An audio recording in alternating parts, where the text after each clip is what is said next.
AI নিয়ে tutorial দিয়েছি বা কিছু সেরকম জায়গাতে আমি অনেক জায়গাতেই ওদের অবজেক্টিভটা শুনেছি যে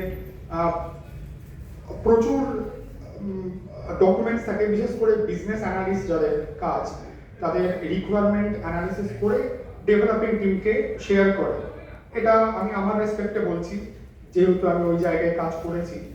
তো এই রিকোয়ারমেন্ট গ্যাদারিংগুলোকে আইডেন্টিফাই করা একটা ডকুমেন্টকে পড়ে এবং সেটা ডেভেলপারের সঙ্গে আলোচনা করা এবং ফাইনালি সেটাকে পাস করানো, ক্লায়েন্টের সঙ্গে আলোচনা করা, আবার সেটাকে লেখা, এই কাজটা যথেষ্ট টাফ।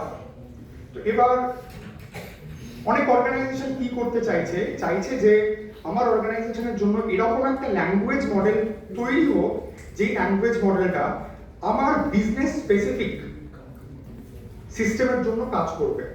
সেটা করা পসিবল। জেমিনাই এবং জেমিনাই এবং চ্যাটজিপিটি, ওপেনএআই, এদের দুজনের একটা লাইব্রেরি এক্সিস্ট করে, যে লাইব্রেরিটা সিম্পলি কোডের মধ্যে পাস করিয়ে দিলেই তারপরে যেটা করতে হবে, আমার যে ডকুমেন্টসগুলো আছে, আমার বিজনেস যে ডকুমেন্টসগুলোর উপর কাজ করে, সেই সমস্ত ডকুমেন্টসগুলোকে ওয়ান বাই ওয়ান ফিড করাতে হবে। সুবিধাটা কোথায়? সুবিধাটা এই জায়গায় যে ফর এক্সাম্পল ক্লাস 12-এর একটা বাচ্চা যে physics, chemistry, biology, maths, literature সবগুলোই পড়ছে, মোটামুটি সবগুলোরই কনসেপ্ট আছে, ইন জেনারেল কনসেপ্ট তার কাছে আছে। এবার সে ইঞ্জিনিয়ারিং এ যাবে না, ডক্টরেটে যাবে না, মাস কমিউনিকেশনে যাবে না, আর্টসে যাবে, তারপরে শুরু হচ্ছে তার স্পেশালাইজেশন।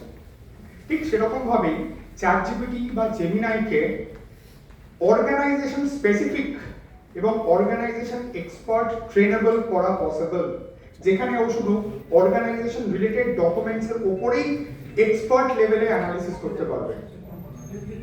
তার জন্য সেই মডেলকে, সেই পার্টিকুলার সিস্টেমকে আমাকে ডকুমেন্টস দিয়ে কিন্তু ট্রেন করাতে হবে। যতক্ষণ আমি না পড়াবো শিখতে পারবে না। আচ্ছা, আরেকটা জিনিস দেখাই, আপনারা তো নিশ্চয়ই, আমরা শুধু আপনারা কেন, আমি অ্যাজ আ লেম্যান হিসেবে, আমি তো আপনাদের ফিল্ডে নেই, তো অ্যাজ আ লেম্যান হিসেবে যখন আমরা কোনো নিউজ দেখি, বিশেষ করে টুইটারে, এক্স হয়ে গেছে যেটা এখন, সেখানে অনেক ফটোজ আসে উইথ ক্যাপশনস। ম্যাক্সিমামই খুব টেম্পটিং, কিন্তু ম্যাক্সিমামই ফেকে ভর্তি। তো সেই জিনিসটাকেও আইডেন্টিফাই করা possible to some extent, because current সিচুয়েশনকে যদি কারেন্ট কিছু ফেক হয়, ট্রেন্ডিং ফেক হয়, সেটাকে ধরা এক্ষুনি পসিবল না আনটিল আনলেস সেটা খুব ডিটেইলে অ্যানালিসিস হচ্ছে। তো সেটা দেখাই। তার জন্য গুগলে গিয়ে আমি simple Google reverse image search, reverse image, ঠিক আছে, রিভার্স ইমেজ সার্চ টাইপ করব।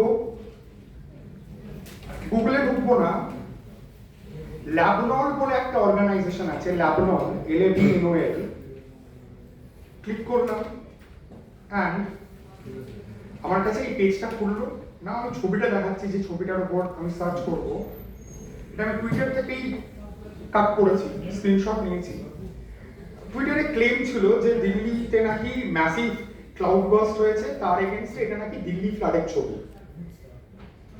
তো I was really curious, and খুব সুবিধাই হয়েছে আমার কাছে এরকম একটা ছবি এসেছে বলে আমি আপনাদেরকে আজকে দেখাতে পারছি।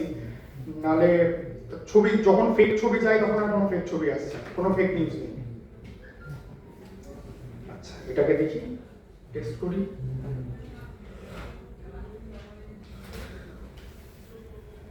ছবিটা আপলোড হলো perfectly and show matching images. এই রিলেটেড, এই ইমেজের এগেইনস্টে কি কি ইনফরমেশন আছে সেগুলো এখানে চলে আসবে। এবার আমি একটা যে কোনো একটা অপশনে ক্লিক করি। এই ছবিটা আমাদের ইন্ডিয়ার ছবি নয়ই আসলে, মানে দেখে কিন্তু তাই লাগছে। আমি জানতাম আমাদের ভারতবর্ষেই বোধহয় তার উপর দিয়ে ঘুরে বেড়ায় আর সব জায়গায় মাটির নিচে, বাট এটা নয়। এটা অ্যাকচুয়ালি হারিকেন হেলেনা, যেটা অ্যাশভিলে এই ম্যাসিভ ডিস্ট্রাকশনটা করেছে। মানে আমারও গর্ব হয়েছে যে হ্যাঁ, অন্য দেশেও মাথার উপর দিয়ে তার যায়, এরকম বাজেভাবে দেখতে লাগে।